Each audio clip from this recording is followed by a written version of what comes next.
I can't believe you actually spent a week shadowing someone in the office because you never hear of anyone I know. well-known doing that because that's called scut work. Oh, I thought No, I thought you were going to say you never hear of them letting people in. I was like, I know. No, they've probably never been asked. Yeah, well, they said they hadn't had that question See? before. But for me, I don't just want to show up somewhere and wave my hand and feel like that's enough. Mm-hmm. Like if I'm going to have my name attached to it or I'm going to do it, I really get very hands-on, which is exhausting, but you can sleep a lot better at night knowing that when you put your thumbprint on it, you feel really proud of being a part of it and you know that it's being done well.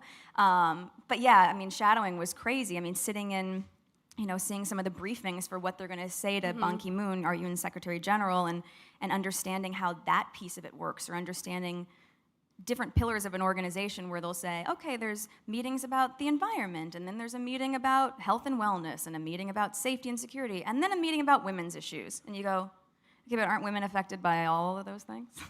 Right? Like you can see where pieces of the puzzle are missing, and I think for me it's really helpful to just be able to experience it so I can speak better about it and do more about it. We return with Harry's wife providing us with the benefit of her extensive experiences of facade management. And of course she tells us that she gets very hands-on. I suppose she must mean hands-on in the sense of being hands-on with regard to parental leave, which then goes nowhere. Or perhaps hands-on with regard to the 40x40 pledge, which goes nowhere. Or maybe getting hands-on with having lunch with senators. That doesn't happen. Or maybe hands-on to her is just getting somebody to hand out a backpack to a homeless person with a bit of food in it. Or perhaps hands-on is what she means by turning up at the state of a tragedy and doling out some vending machine sandwiches. Clearly, that's her version of hands-on. And in those circumstances, of course, we see yet again that disconnect between the doing and Harry's wife's favourite position of talking about it. Of course, in her own mind, she believes that she is undertaking the work of the righteous, and she talks about it being exhausting, but you can sleep a lot better at night when you put your thumbprint on it. Not quite sure why it's the thumbprint, but there we are. Now, an observation here, after watching, 15 or so minutes of this interview, is that it's entertaining, and in some ways ironic, that one of Harry's wife's favourite words, of course, is authentic. This performance is anything but authentic. It is stilted, one-dimensional, and you can see that her narcissism is doing its level best to dredge up the memories of certain things and try and make it sound like they actually happened. It's wafer thin, as Mr. Creosote might say. There is no depth to her, and this shines through. Those who are uninitiated in dealing with narcissists would perhaps just think she's a little bit nervous and she comes across as a nice person and she's doing nice things and she's being kind. But you are the initiated. You have access to my extensive catalogue of work, both about Harry's wife and narcissists generally, and therefore you should be able to see very clearly the thinness of this performance. A more evolved narcissism creator would be far more convincing. They would be able to provide you with the detail. They would exhibit imagination, drawing upon the experience, being able to channel the visceral as a consequence of that cherry picker racing away and finding the relevant information amongst the vast repository of information as per the imitation game. Harry's wife doesn't have that luxury. She's got the basic package, or perhaps slightly enhanced package. Her narcissism does its best in the circumstances, but once you realise what she is, you can see that there's just no substance here. You can tell that what she talks about is surface level. There's no depth to it. It's entirely superficial. And there's a lot of waffle that goes on with it. Talking of which, there then followed, of course, a huge chunk of that, where she explained that shadowing was crazy. Seeing some of the briefings, there's a meeting about the environment, a meeting about health and wellness, a meeting about safety and security, another meeting about women's issues.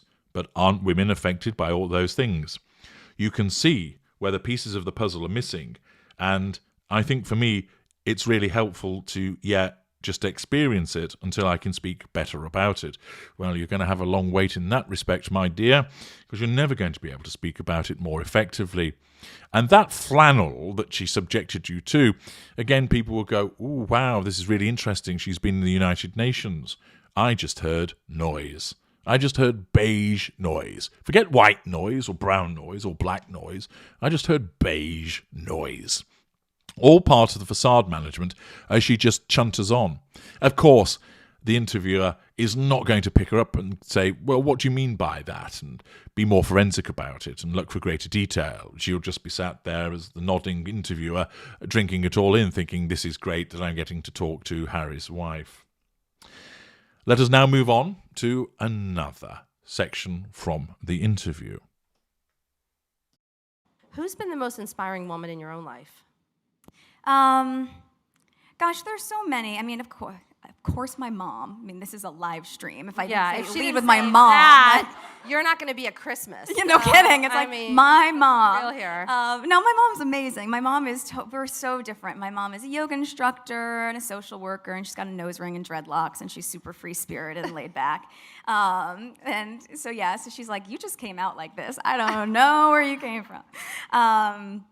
My mom's amazing. I also, Bonnie Hammer, I consider a mentor, and from the moment I started at Suits, Bonnie has been wonderful to me. And just, I love women who I am able to look up to and say, they have done so much in terms of leadership, but also promoting diversity, and what she's, like USA Network especially, I feel really proud of. You know, Jessica Pearson could have just been cast as a white man, and Rachel could have been cast as a blonde-haired, blue-eyed girl, and they've really embraced changing the landscape of television in that way. Like Anita Gibbs, for example. Aaron Korsh Aaron, our creator, I know this was about Bonnie, but like Aaron, too, would say, that prosecutor could have been anyone. He's always like, "We just want the best talent. It's colorblind casting. It's like, I don't care if it's a man or if it's a woman or what color they are, I just want the best actor for the job." Bonnie's the same, and I really respect her for that. Hello. Well, if you're managing to stay awake listening to this dross, well done. Not, of course, my commentary. That's scintillating and interesting, but the beige that's being spouted by the, at that time, not the Duchess of Beige, simply Madame Beige. We then move on to another question from the interview, who asks, "Who's been the most inspiring woman in your life?" And immediately, "Oh dear, a question." And she pauses. And you can see that the lower cognitive function struggles to find anybody until, of course, the facade nudges her and goes, "Say your mum, say your mum." And, of course, well, my mum, of course, yes. The facade breathes a sigh of relief because, of course, every young lady is occasioned to say that it has to be their mother. And, of course, she then engages in an assertion of control over her mother by describing her as amazing, whilst at the same time, of course, asserting control over the audience and interviewer by people thinking, "Oh, how lovely, how sweet." And she thinks her mum is amazing. Yes, her mum's so amazing, she disappeared for years and had nothing to do with her daughter, but let's not bring that up, hey? And of course, she then talks about easy things because she can mention about the fact that her mum's a yoga instructor, that she's got dreadlocks and she's free-spirited and she's laid back. Notice this. Harry's wife can't identify what it is precisely about their relationship that means that she's inspirational. What, you're inspired because she's a yoga instructor? Okay. Or are you inspired because she's got dreadlocks? Or are you inspired because she has a ring through her nose? Notice again the superficiality of Harry's wife's response. She's merely telling you what her mother is. She's a yoga instructor. She has dreadlocks, she's free-spirited, and she's laid back. She doesn't explain what it is about her mother that inspires her. Why? Because she actually doesn't. We again see the disconnect between her type of narcissism and what's really going on. Her narcissism thinks, "It'll sound good if you say your mum, that's good for facade management, so we'll make you say it." So she does. But again, to my trained eye, and keen ear, I see and hear nothing that supports that suggestion, and it's merely done for the purpose of the facade. Again, it's not genuine. She then actually, after flanneling on about her mother in this superficial way, actually brings up a name. Who might it be, we wonder? She mentions Bonnie Hammer.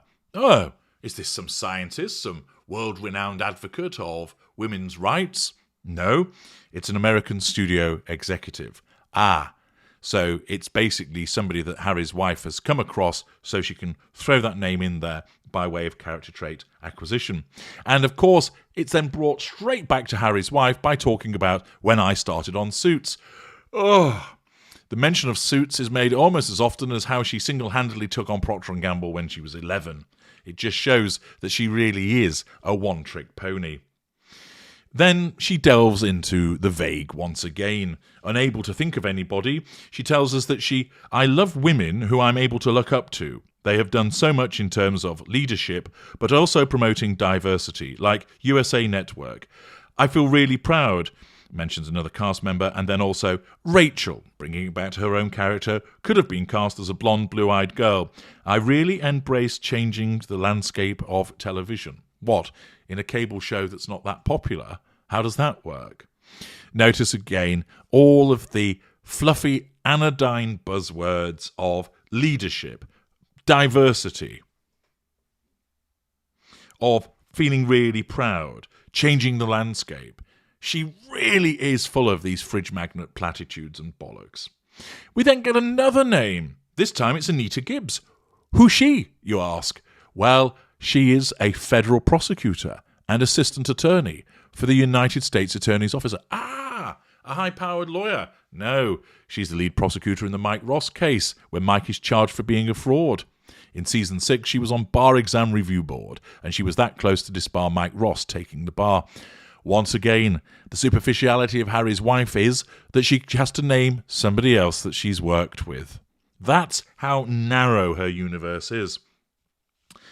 It's also worth pointing out that when she's asked this question, why doesn't she come back with, I don't know, J.K. Rowling, one of the most successful female authors in the world, Amelia Earhart, Emmeline Pankhurst, Gertrude Erdely, Helen Keller, Virginia Woolf, Marie Curie, Mary McLeod Bethune? What about even Oprah Winfrey, her own personal hero, Jane Addams, Georgia O'Keeffe, Michelle Obama, perhaps, Gwendolyn Brooks? All women, many of whom that have been mentioned there, are American and also women of colour. One would have thought that as a woman of colour, she would be banging the drum for those inspirational women. But no. And there's many more besides that I'm sure many of you can think of. But they're forgotten about. Why? Because she doesn't really care about any inspirational women. All her narcissism cares about is making it look like she's influenced by inspirational women. Because she lacks the intelligence and the depth to actually talk about it, she can just flannel about it, and her narcissism thinks that's enough. You may also have picked up on the fact that when she was talking about all of this, the interviewer looks away and looks positively bored. And I suspect he's checking audience reaction as he's thinking, well, I was hoping for a bit more of pizzazz with these answers, but there we are. And of course, her looking away will have caused a problem for Harry's wife in terms of threatening control. She continues, of course, with her verbal diarrhea, her gaze fixed upon the interviewer, who fortunately, for Harry's wife, at least with regard to the issue of control, comes back and gives a not particularly convincing affirmation through when she's talking about the USA Network and so on and so forth. This section of the interview just demonstrates the superficiality of Harry's wife, just how my moniker of industrial beige is utterly apt with regard to her. Join me in the next section as we continue to wade through this interview.